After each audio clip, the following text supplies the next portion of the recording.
Hey everybody, welcome to another episode of Outside Looking In, the podcast series where Samson Folk, discuss the Raptors with 29 other people from 29 different markets so that you, the listener, can kind of get, what do people think of my team? That's good. And then slowly we're kind of sneaking in information about every team alongside with that. So by the end of this series, you kind of know about the league a lot. And you didn't have to listen to like a league wide podcast. You got to hear Raptors stuff if you're into that. Anyway, somebody who's into this, talking all about this kind of stuff. Yosef from Thunder Film Room. He was here last year to discuss the Oklahoma City Thunder. We ranted and raved about Shai Gilgeous-Alexander after ranting and raving about him separately on our own Twitter and written work and collection of videos for the past 4 years. We're here now. What's up, dude? How you doing? Dude, I'm good. Thank you for having me on again. You have an amazing guest list, so I'm genuinely just honored to be asked to come back. I think it's a really cool series. I'm just excited to talk some Thunder and Raptors. The guest list is that's kind of my roommate Oleg, also my best friend. He kind of, when I say like, okay, I gotta go do work, like even just now, I gotta go do a podcast. He's like, don't call it work.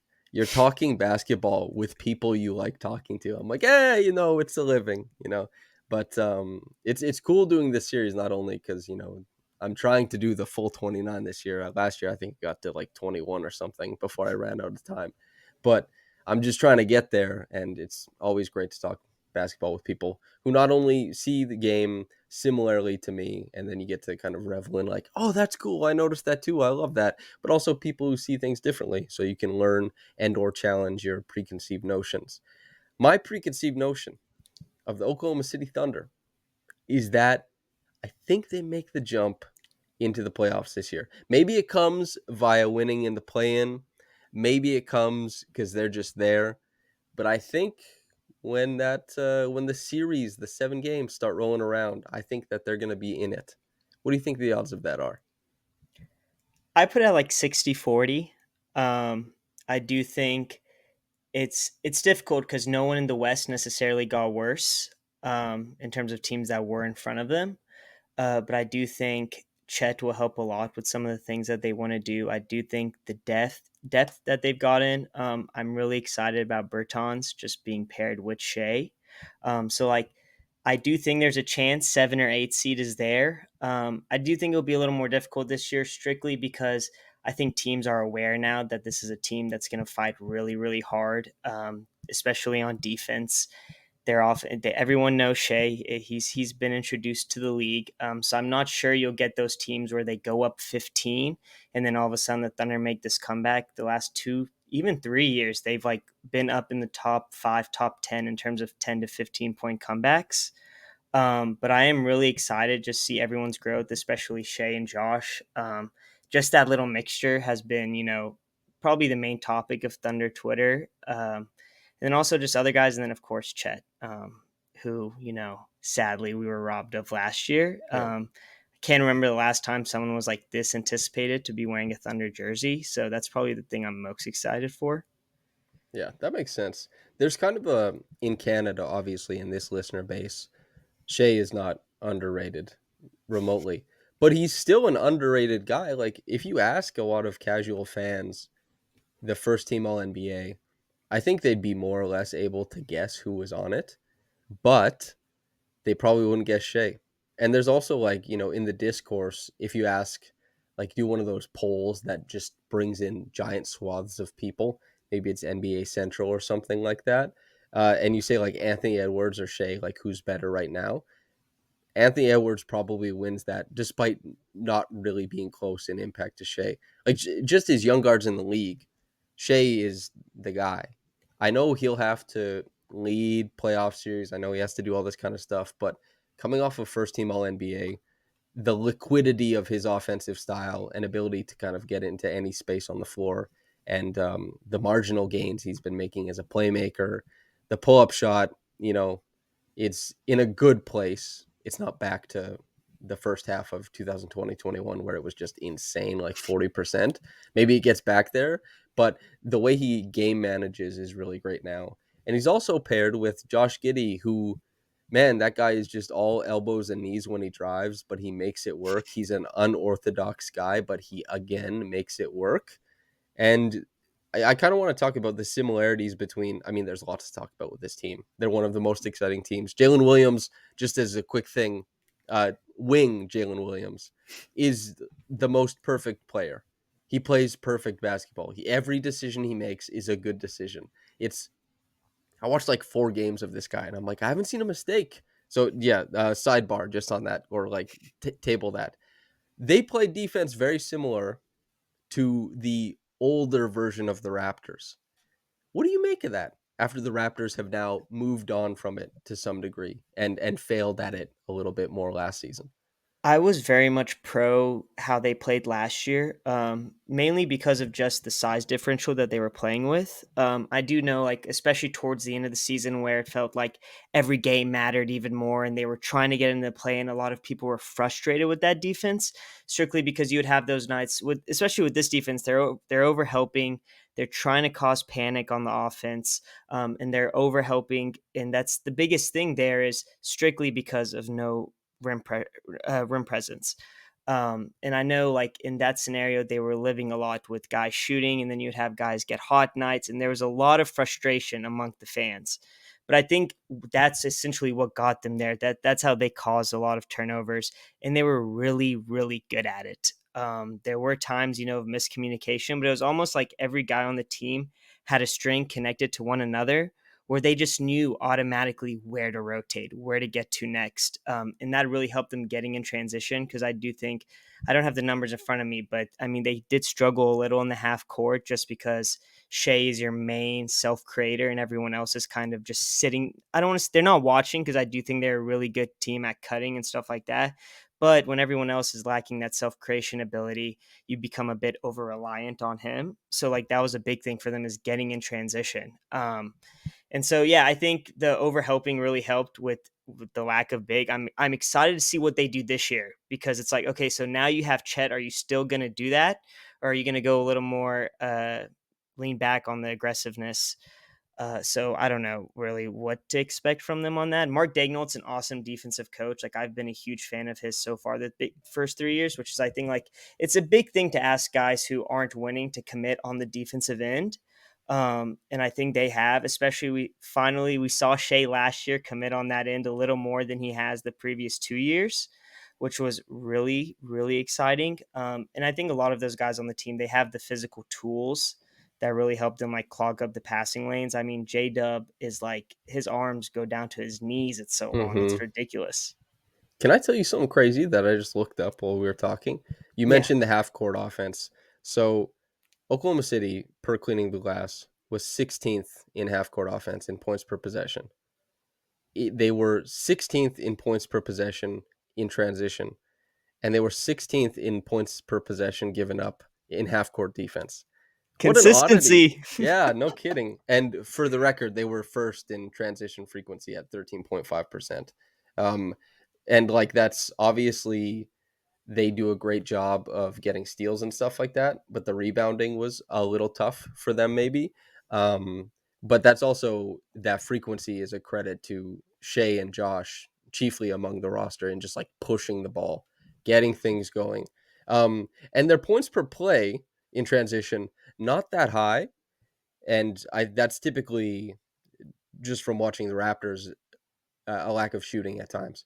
Like Mhm. you have to fill the corners, like you have to fill the lanes, and then stuff opens up. Everyone remembers the Warriors getting wide open layups because there's like even in the finals, like 2 guys back and 2 guys sprint to the corner, and Kevin Durant walks into like a dunk, and and then there's like the old heads are like, or anybody's like, is this basketball now? What the hell is going on? But that team was kind of breaking people's brains. Regardless, as you mentioned, Chet is there now. The Raptors moved away from it. They like once they got Pirtle, they started playing more conservative, which was a big win for them. Pirtle is obviously a super strong defender, but I mean, Chet is a rookie. He's a really hyped rookie. He's a guy that has testimonials from stars in the league. He's a guy who has testimonials from like really high level coaches. He's really well thought of and really well considered, but he's still got to play the daggum games. You got to do the thing. So, do you expect Chet's presence at the start of the season or by the end of the season to kind of inform what defense they decide to play? Yes, I think they're gonna try different things. I do think like they're still very much in an experimental stage. I know everyone wants them to just for sure go in all in and try to win every single game. I think they're gonna try new things throughout the season, but I do think like it's gonna take time, especially for Chet. Like I know the biggest thing with him is like him being skinny and all of that, but like he does have a good center of balance. He has a good core strength and his timing. Like to me, he's one of the best pick and roll like prospects, defensive prospects we've seen in the last decade. And that's honestly what I'm really excited for because especially whenever they had Jay Will at center, I mean, he was playing deep, deep drop. And I mean, teams were either being able to pull up at three, hit the mid range, kind of have their way in those scenarios. But I do think like it's going to take some growth. That's why wouldn't be surprised if in the beginning of the year they do still overhelp a little, especially as Chet's he hasn't played a real NBA game yet. You know, Hmm. I think we forget that summer league is a completely different thing than even preseason. So I do think it'll be a while for him to get into that groove because what it's been now 2 years since he's just played an actual basketball game. So that's the biggest thing for me. I do think the rebounding is interesting because like so one they switched on everything essentially on the perimeter, right? Which that hurts your rebounding. And then you didn't have the size, so that also hurts your rebounding. And then you also aren't crashing the boards as hard because you're trying to get in transition. So I'm really interested to see how they attack that part of it because especially at the end, and I think it was the Minnesota game, or it might have been the beginning of the New Orleans game, where it just felt like the other team was just the playing games, where it was just like second chance points, third chance points, and it was like, okay, this is getting ridiculous. And then you saw like people getting upset about it, and this was like this kind of built up towards the end of the season, right when all the games really really mattered. I can't remember which game it was. It was towards the end where like the other team had a hot night and we couldn't get a board, and that just felt like the whole world was falling on us, you know. Hmm. And so I think that's like the big thing, and that comes with now expectations and stuff like that, where the team goes from this innocent fun to you expect things, and it becomes a little more miserable as you watch and stuff like that. There's an interesting thing here because I'm waiting for this. I'm waiting to see if they can balance it better than the Raptors did because the big thing that happened with the Raptors last year was they could no longer lean on an elite defense. They had an despite being, up and down throughout the season, they were like a very good defense in 2021-22. And then what happens is maybe it normalizes, maybe they're more tired. Like I've talked about that this season, the rotation to the nail was slower. The rotation to meet the ball, they were meeting the ball like, I don't know, 4 feet lower than they were the year before. This creates like a cascading effects that really hurts your defense. And so when the Thunder, who, yeah, they were like, I think the third worst defensive rebounding team in the league, they gave up, I think, the third most corner threes in the league. And, but they also defended corner threes really well this year. This kind of stuff, like the Raptors, they're like, we defend corner threes really well. We figured it out. And then this year, they just hemorrhage it. And they're like, okay, maybe it doesn't work. Last thing on the defense, do you think that there's like a variance thing there? Or do you think that, like many people had thought, that the Raptors or the Thunder figured out to some degree what the best type of closeout looks like to intimidate shooters? Is it the Luke Cornett, volleyball block closeout? What's the move? No, I do think there's some variance because I do think you're essentially there were times where you're essentially relying on the other team to miss the shot, right? Like you're willing to give up the three instead of giving them the easy two by overhelping. And that's where it kind of comes. And so, like, for instance, on a drive, there were times where the guy is helping on the weak side corner, he's going over to the nail, and then whoever's at like the top of the key is rotating over and just trying to get a really late contest.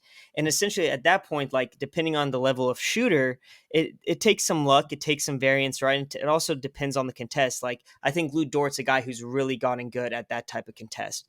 But then let's, for example, no, I don't mean to like throw a shot at him, but like Isaiah Joe rotating test shot isn't going to be the same. And I think you're going to rely on that luck, which like I do think throughout the season they benefited a lot from it. But then there were those times like I just vividly remember some games where like a guy who may not be a great shooter, or a team who's not a great shooting team, like caught hot in the first quarter, and then they were down like 10 to 15, and Yep. like whenever it's a must win game, but it's like also how long will this team? Some teams do have those nights, but I mean the law of averages eventually will hopefully come down. Who do you think? Who do you think steps in next to Shea? Like for the future of this team, not necessarily for this year, but as the secondary guy driving the offense. Because you look at it, it's like they were the worst team shooting at the rim. They were bad in the short mid range. They were bottom five. They were good in the long mid range, but hey, that's Shea, carrying a lot of weight.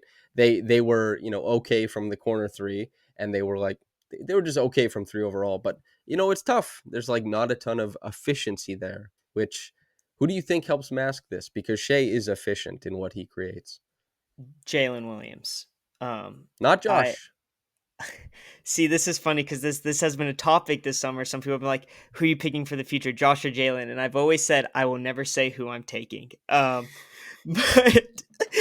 I think Jalen in terms of that helps you a lot more. He's an incredibly efficient player, even for just a rookie.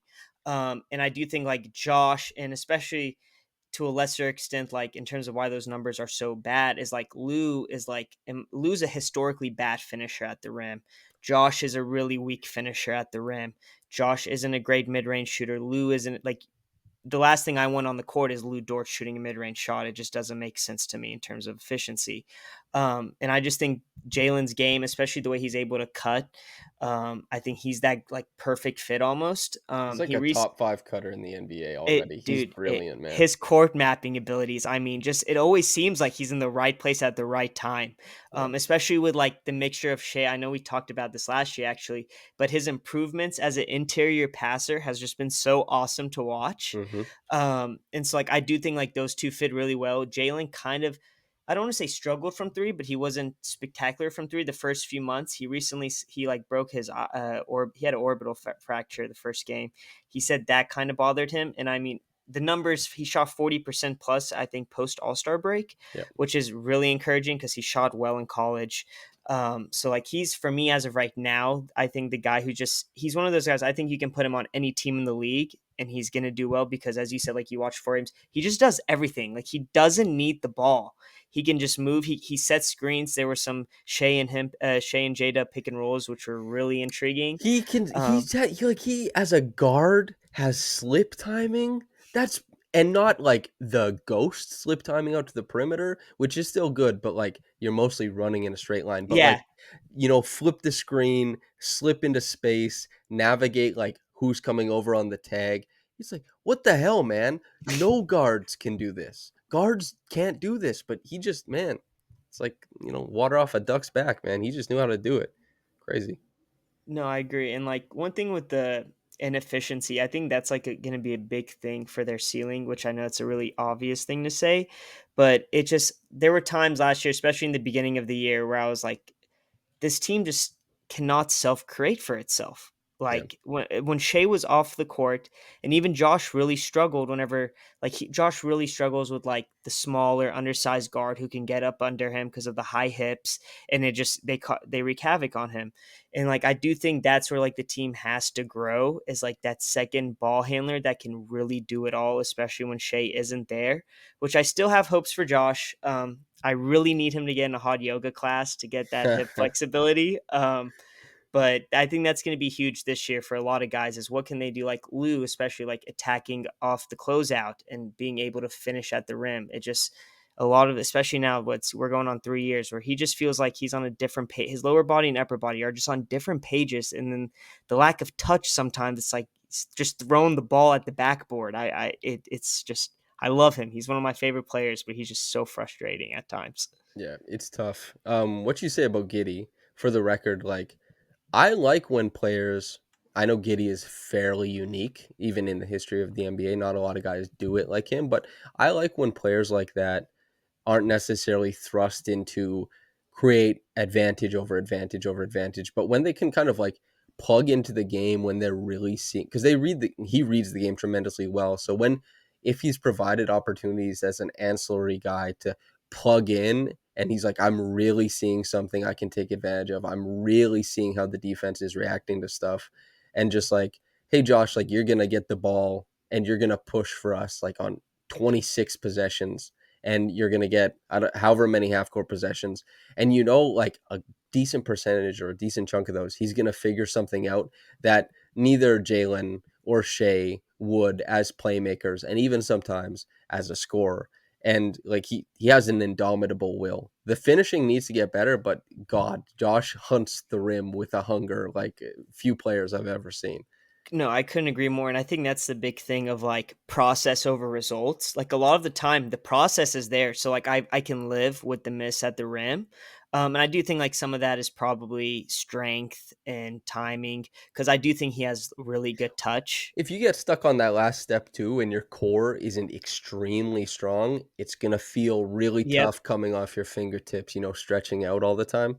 No, for sure, and like I did like we saw especially earlier in the season ways to use him like to create on the offense without necessarily the traditional way of just having the ball at half court and like someone coming setting a screen or something. They would like put him on the elbow and have his back turned, and he would essentially just dribble, post the guy up, and then like you'd see an off ball action on the weak side, which then that may open something up, or he's taking advantage of his strength, and like that's the biggest thing for me was his strength creation last year. Like Hmm. you really saw strides in that and like that was they kind of got away from those elbow touches but like that's what I'm really excited for this year to see if they kind of go back. Like I know I checked NBA.com, they said like he had only posted up like 6 times all year, and I was like that is there's no way that's They correct don't because they don't track post ups properly. okay, yeah, because I was like I can remember like 3 or 4 times per game just the first 2 weeks that they were doing it, but it like they had success with it. I wanted to go hand track it but just never got time. Yeah, I noticed the post up stuff. I had a feeling about it, but then when I was hand tracking OG's post ups and Scotty's post ups, and Pat, like I've done it for a few different players on the Raptors, it never matches up. They don't acknowledge post ups where you dribble into the post up, and I Okay. think they only acknowledge post ups as post entry from the same side below the like top hash mark of the paint. Like Okay. I think it's very strict the way they recognize it, which for the Raptors, the past season was decent because they did bully drives, and I like those being classified as drives instead of post ups, and Hmm. they really went through a lot of trouble to like post up OG low off of cross screen. So the data worked out for him the one season, but overall it's tough. Like play type data is tough in general. Like I love that it's out there, but it's difficult. I've spent a decent amount of time getting excited about the Thunder players. We have an opportunity to get excited about some Raptors players. Just you know, it's your world, Squirrel. Who do you like? Who are you looking forward to? Okay, I don't know if I'm necessarily looking forward to him, but Dennis Schroeder is probably a top 5 favorite player in the NBA for me. He He has been had the since big year with the Thunder. yeah, and like I loved him early in Atlanta, and like I texted my buddy at the start of the World Cup. Oh, I forgot who he scored. It might have been when he scored on Dylan Brooks and pointed at him and laughed. And I Yeah, just sent it to my buddy, and I go, "Is Dennis Schroeder a top 5 cool AF player in the NBA?" Like, yeah. but in like a broader view, I'm a huge fan of OG and I'm a huge fan of Scotty. I know last year I was big on Gary Trent on the podcast. The love for Gary Trent has fallen off, but I'm still a really big believer in Scotty. I know a lot of people have like had things to say about the second year, which I do think the numbers may not support it or whatever, but like I do think he was a better player. Hmm. Even though like I think people just expected this unrealistic jump. And like I think a big thing we have to remember is like development isn't linear, and so like there are going to be things like that, especially whenever you look at the offensive system and just like maybe the team dynamics wasn't probably the best, and like the fit with him Pascal is still just a bit like odd to me. But I really am hoping to see like strides from Scotty this year in terms of just scoring. I know everyone wants like the shooting, which I think eventually the shooting will come, even if it's just league average. But like, I just want to see him creating advantages for himself because I think that he's a great passer. Like, I do think like the passing is awesome, and I think just being able to create some of those advantages for himself will just make the passing open up even more. I But I But go watching on. him create, you just he makes, and that was why I tracked all of his passes to look for like advantage passes. Like how many birthday cakes is he delivering to guys? Like the easiest basket you've ever seen. It's a lot. He Yeah. creates a lot. Like he doesn't lead the team in advantages created. He doesn't create the best looks all the time. But the chances are, if Scotty gives somebody an assist, they had a really easy look on the other end. And not all assists are created equal. If you can give somebody an advantaged layup, that is like worth its weight in gold. It's worth 2 points, yeah, but it's 2 points that I could score. Like Scotty passes to me, and he's somehow massaged the floor into like a bend that even I can put the ball up. And he does that for NBA players. So yeah, like it's good to be able to pass a guy the ball and they hit the shot and it's like 19 feet and it's an assist, but it's just not the same. And Scotty, if he created advantages at the level that Pascal does, which I don't Oh, expect in the next couple of years, but Pascal is like 30, Scotty's 22 someday. His the way he reads the floor, the passes he's able to make, that's just unbelievable. That's like really, that's really impressive. one of the best players in the NBA if Sure. if he's creating advantage like Pascal. I think the thing I worry about for him is just the lack of shooting around him, which is like why I think like there's no way you can have Dennis as the fifth starter. Like he has to come off the bench. So you're Gary, OG, Scotty, Pascal, Jakob. Like Likewise. I'm there too. Yeah. I that's where I lean. I just struggle also with because essentially in that Scotty's just your point guard, right? Like That's the he's the messaging point from guard. the team. I think they're leaning towards that. Yes. And so I struggle with it just a little because I feel like you're almost. I know it's his third year, so it may be time, but like I feel like you're almost throwing him into the fire. I do think like there may be a night like he needs a guy there to help him, but I just don't think like Dennis is a shooter enough to be able to do that. And I don't think Dennis is necessarily a guy who I love him, but he doesn't really play make for others. Like he's the definition of like a bucket getter, you know, like one of the fastest first steps in the league, great mid range shooter. But like if you're focusing on the development, I do think like that's the probably the best for Scotty, just having that ball and being able to create for the others. I struggle with what Toronto's direction is, Sure. right? Because if it is for sure development, then like I think that's the obvious thing is like give him the ball, have that lineup, and you know there will be growing pains, but it's obviously understood at that point. But then it's also like we're keeping these guys, so like do we want to try to make the playoffs? It's just it's very frustrating from the outside looking in almost, um, because I just have like essentially no clue what Masai truly wants to do. Because like I do believe in like being able to maximize that value for the player, and so every day that goes by, it's essentially like there's going to become less and less value for someone like Pascal, right? And it's I just very much question the fit between them two. I don't think it's been like the prettiest thing so far, but then it's like here's an all NBA guy that you're probably not going to get the value back for that like he truly gives you when he plays. Like let's be honest, like whenever we say whatever the trade value for Pascal is, like if I was a fan of the Raptors, I would probably be like, you know, Hmm. because you watch him every game and you see all the amazing things he does. It's tough. It's especially since, as you say, the direction can be confusing, and especially since like there's I get responses to all these podcasts. I get responses to articles I write, and I pay attention to what's being said in comment sections and what's on Twitter. And that is how I kind of gauge the fan base ideals. And so the fan base, on the whole, typically skews optimistic, right? The fan base thinks currently that Dennis is a really good creator for others, that he will improve a lot of the passing and playmaking relative to Fred.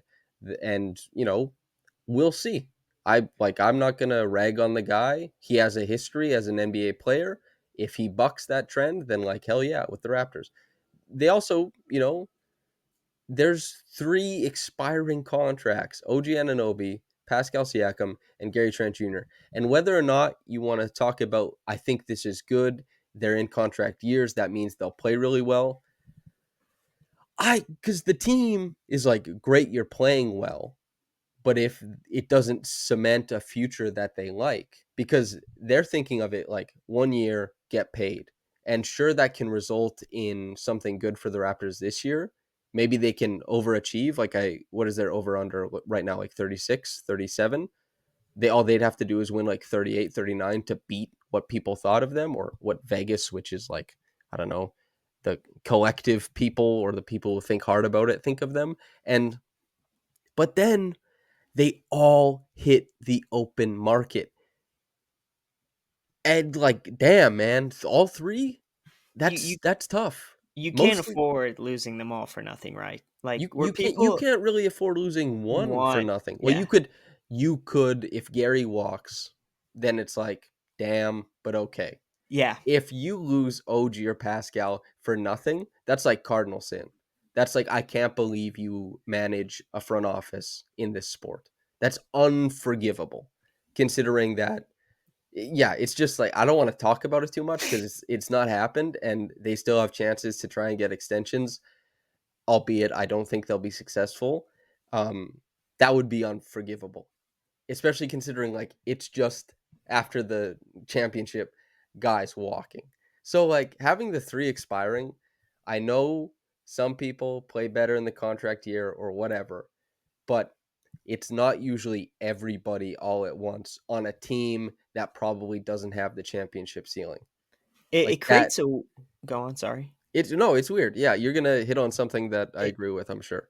it creates a weird team dynamic too, right? Like it's gonna be weird, and I feel like that's also makes it almost harder for like Darko to get guys to buy in, right? Sure. Like because essentially just any coach's buy-in is like, so we can do all this, sacrifice a little here for the greater good of the team, but then as the team does better, you'll do better as well. But it's hard to get guys to get agree to that because essentially they're having to put all their trust into someone else and trust him that it's going to work. And like I do think that there's going to probably have to have some outlier things happen for Toronto to be a playoff team. Like you're gonna, they were really good with Pirtle as whenever he came in as their center. So you're gonna have to probably have a top five defense, which I do think that part is Mm-hmm. possible. But the offense is where like all the question marks come for me. Yep. Like especially in the half court. Like I worry about the Thunder in the half court. I can't even imagine watching Toronto in the half court. Like that's how worrisome I get for them. And like that's going to be a big thing. And then you need guys individually to just have outlier years, essentially. Like you need Dennis Schroeder to have a 1920 OKC shooting year, which he shot the best year of his career, right? Like you need stuff like that to happen. And I feel like whenever that's like a lot of things that need to go right. And like I'm a huge fan of Darko. Like I think he's gonna be awesome. You know, he won I'm from Tulsa. He won the Tulsa 66ers a G League championship when he was the coach here. I think the dude is awesome, but like that's just so much that has to go right for all of that to work out. It is a lot, and it's a major test of Darko's, that leader of men tag. Can you get the buy-in? Do you have the charisma to do it? And then even past that is like, is what you're saying and your ethos for basketball working to create that positive feedback loop? If it works and it all works, then like, great. And you retain everybody, you're not losing guys for nothing. Maybe, I was saying, I've said this before, but if Scotty makes a giant leap as a scorer, which I don't think is the most realistic, but if he does, that's what can keep Pascal in the fold and not force them to trade him.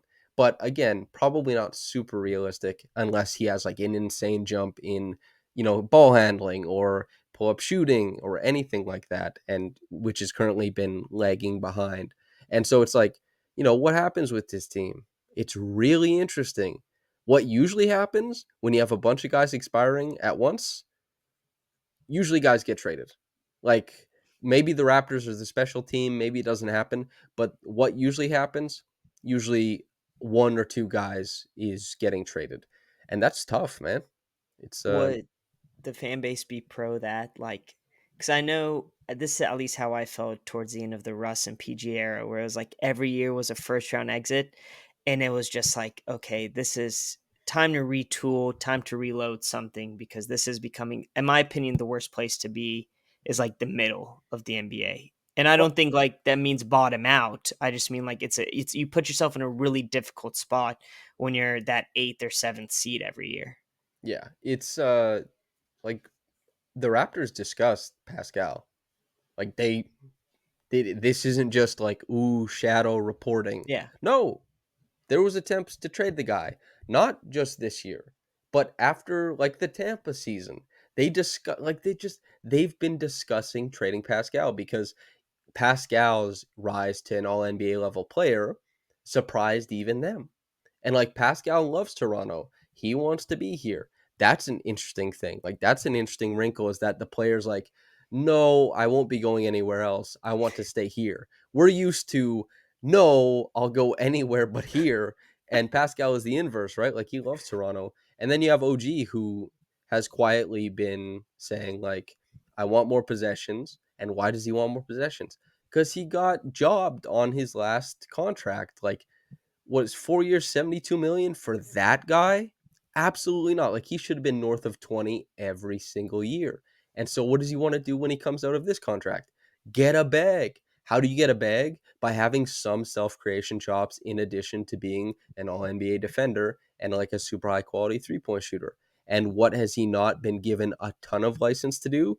Self-create. And he struggled while he's done it, but again, OG's interests do not have to align with the Raptors. OG can be like, no, I want possession so I can try and earn more money because you guys, my agent didn't do a good enough job and I lost like millions of dollars. And like, good for you guys, you got a good deal. Hmm. But now I'm leaving, something like that, right? Yeah. And and maybe the Raptors are the ones who pay him the most. Maybe he stays, but maybe it's Pascal they pay him the most. Maybe he stays. Maybe they pay Gary the most. Maybe he stays. But it's just like, it's an expensive team if they don't have Scotty to raise the ceiling and the floor by stepping into stardom. And how do you how do you appease all these guys while also figuring out if Scotty's a star? It's just like a lot of intersecting interests. Yeah. And yeah, it's just like I don't know. Maybe Grady Dick will have like enough, bonding TikToks to keep everybody in a good, maybe they get shout outs on Scotty's Twitch channel that boost their social. I don't know, man. I don't know how they do it. I would love to see them do it though.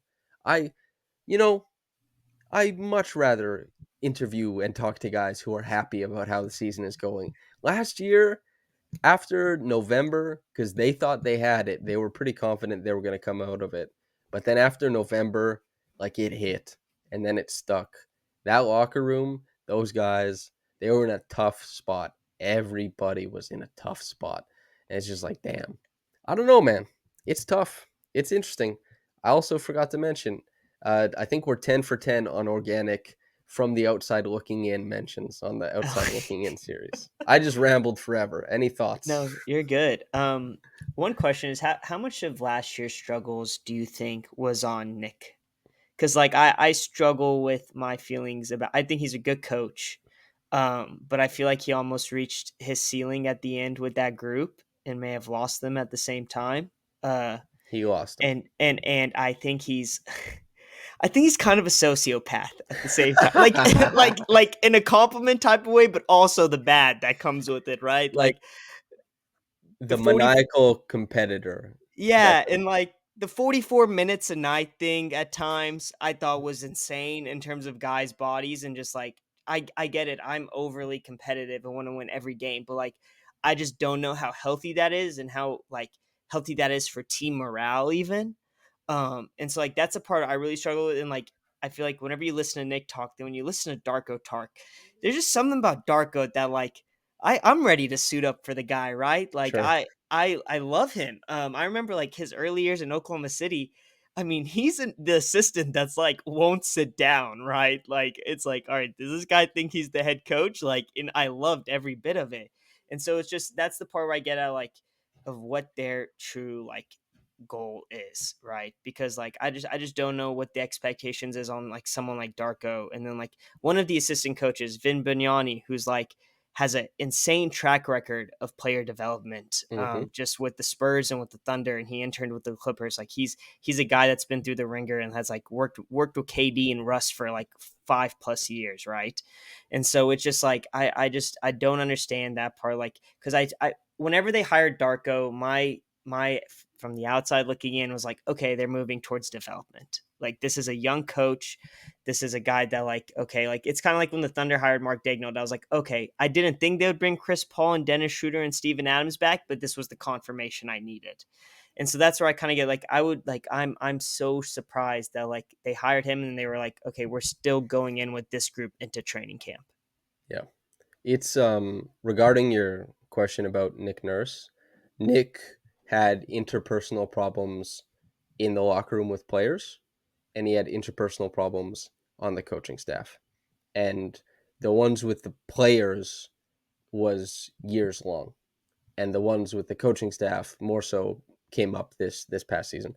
And that stuff is really hard to navigate when the team is underperforming its talent level.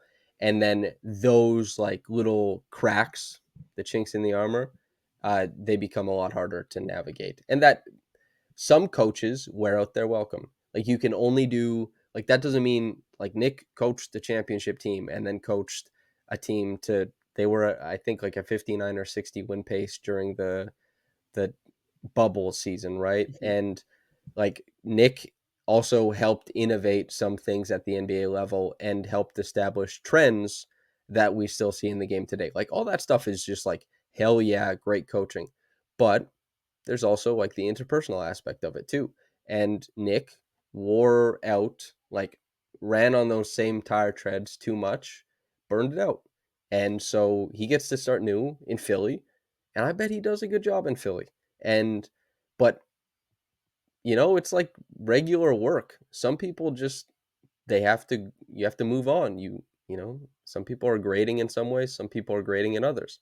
You want somebody who's good at their job while being grading if they're going to be grading, and at least Nick was that.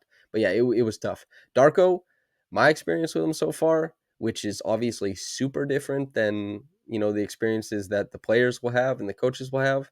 That guy is a sweetheart. I'm excited to see as he grows more in, so like, okay, this is me. I'm a little more comfortable. I'm not just like, holy shit, I'm an NBA head coach. Like, because that's what he has been, right? Like he's Yeah, worked. He started coaching when he quit basketball to coach when he was what 15 or 16. He's like, yeah. I'm not gonna make it. I want to be part of the game. He moved. He learned languages. He's been everywhere doing it. He grinded, and now he's a head coach. So when I've seen this guy, he's happy as a clam. We'll see what happens once the season happens and there's like basketball and some things aren't working. But yeah, man, I'm excited for what's in store, I suppose. I think you said it perfectly. Like, I think that's one really underappreciated thing about coaching is like just being able to get players to like buy in or like you and like ego management. Like coaching is so much more, especially at the professional level. It's Hmm. so much more than X's and O's and schemes and stuff like that. Like a lot of it is just your relationship with these guys. And I think that's like one big thing. Like when people were upset about Darvin Ham halfway through the year, and I was like, not everything is like you may not like what you see on the court at all times, but like if he has the locker room bought in, like that's the biggest thing, right? Because like the second a coach loses the players, it's over after that. Winning fixes everything, but if you're not winning either, then at that point it's a bit it goes stale. If you have the buy-in and you're doing something wrong, it means they will do what eventually fixes what was wrong. If you don't have the buy-in, you're not going to fix it. And so like, well, that's even, and managing like egos, not that Dennis is the egomaniac in this scenario, but like Dennis Schroeder, the altercation he had with Germany's head coach is like, he tried to get handsy, he's yelling, he's being like an asshole, and Dennis is like, hey bro, like you're not doing this. Do not do this to me. And that's not Dennis being the egomaniac there, but it's just like there are big egos in the NBA, massive, huge, and navigating all of them at once in concert with each other is, I don't know, it's as much like therapy as it is, drawing up X's and O's. It's a very unique job to hold because again, you're trying to command and tell all these guys what to do. And in Darko's case, it's like, what are you getting? Like 2.5, $3 million a year? Pascal is getting paid 39. It's just like, like you make the minimum contract, and just the way the hierarchy goes, everyone's like, you listen to this guy. And a lot of guys, not saying the Raptors, but a lot of guys in the league are like, I listen to the money, man. Where is the money? How do I play to get the money? And coaches who can override that by being like, hey, sit down over here. I want to tell you a story about what this team can be. Impressive, man. It's unique. For sure. Yeah. Um Final question. And Okay. I'm really interested to know. OG Ananobi, self-creation. What are your thoughts? Cuz I feel like you were probably like on board in 2020, 2021. You're like, it could happen. He had the what was it, like 23 games at the end of the season where he was like scoring 20 points per game, 4 assists on 60% true shooting, and everyone's like, "Holy shit, it's happening." I'm like, "Where are you on that?" I was there. I mean, I loved. I still lose sleep about the Thunder picking Terrence Ferguson over OG. Love T Ferg, love him to death, but I lose sleep over that. Um, I I hate to say it, but like, and I do think like there's still a chance for development, but I think like the ceiling is there almost. I don't know how much further along it can get. I understand that he wants the more of those reps, but as you said earlier, like from what we've seen, the data just does not give me a ton of hope. And the I did, film, like the yeah, data in the the film, data, the film, everything. And I don't think I think that's fine. Like I think OG can still be a top earning player in the league because he's just so good at what he does. And I think that's kind of maybe the point where some players, fall into where they try to add too much to their game, right? Instead of being, I think Kevon Looney was saying it the other day. It was like focus on what you're good at and like become great at it, right? And he's freaking great at it, being a 3-and-D like wing. Like he is. Oh my goodness, that guy is so awesome, and that's fine. Like I don't. Not everyone has to do the hezzy step back. Attack the closeout. Score in those simple ways. And I think that's a pretty good basketball player. Like you don't have to do all this other stuff. And like even if the self creation doesn't come, I do think like it's the fit is fine with Scotty because I think OG is a more than good enough shooter to make up for any of that stuff. I tweeted this out because I was absolutely enamored with it, but I watched a mini doc on the world's best stone skipper. He is a guy who skips stones all the time, and he holds the world record. I think it was like 88 skips or something, just an insane number. He has an art form too. And so he says a simple thing through mastery becomes a really visual and spiritual kind of art form. It's a way of making joy out of nothing, and that can't be valueless. Well, like just a beautiful quote, a beautiful outlook on life is like we imbue. That is what we do as humans: is we imbue things and then give them meaning, because it's really just a bunch of stuff sitting around. And not only is defense in the NBA really meaningful in that it helps your team win like a ton and it gets you paid a ton, but it's also that OG has mastered it to the degree that his defense is an art form, and he has imbued it with like all of his intention, and he still has time to try things on offense and be like a guy who dunks everything and cuts super well and hits threes at like a well above average rate and like a very healthy efficiency and against tough contests. And it's just like, damn, that's already like just an awesome player. That's already a player that the Knicks would trade 3 first round picks and Evan Fournier for. But like sometimes trades don't happen. He's tremendous. He's going to get a bag. If he popped off as a self creator, obviously he'd get a bigger one. But the bag will be hefty regardless. I'm excited for it. Yosef, any parting shots before we get out of here? No, man, I really appreciate you for having me on. Really excited to watch, honestly, both teams. Just really excited to watch Dennis Shooter again. Dude, I love the guy. One of my favorite players. But I'm also honestly really excited for Darko. Like I was so happy I couldn't stop smiling when the Raptors hired him. Really excited to see what he does on defense. I know you asked him about his defensive scheme, so I'm waiting for you guys to watch film together on that. Okay. And I'm excited to see if like his offensive philosophy will work with the current players they have. excited for the Thunder season. I miss watching Shea Gilgeous-Alexander play basketball. Just It hasn't been that long. I know you watch Team Canada. Oh, I did, but it's just like, I don't know. It's something when he's wearing your team's jersey. Like I was telling my mom the other day, I was like, we're just so lucky. Like first, like he's just so cool too. Like just even the off the court stuff. Like I was like, Russell Westbrook was way too cool for Oklahoma, and Shea Gilgeous-Alexander is like way too cool for Oklahoma as well. So it's just a cool thing. But I'm just really excited. Thank you so much for having me on. As I said earlier, like you have an awesome guest list, so I'm just like genuinely very, very honored to be a part of that. You put out great work. I enjoy it. I really do. So thank you so much. My brother, you are part of what makes it awesome. Just like Shay, you're way too cool for this podcast, man.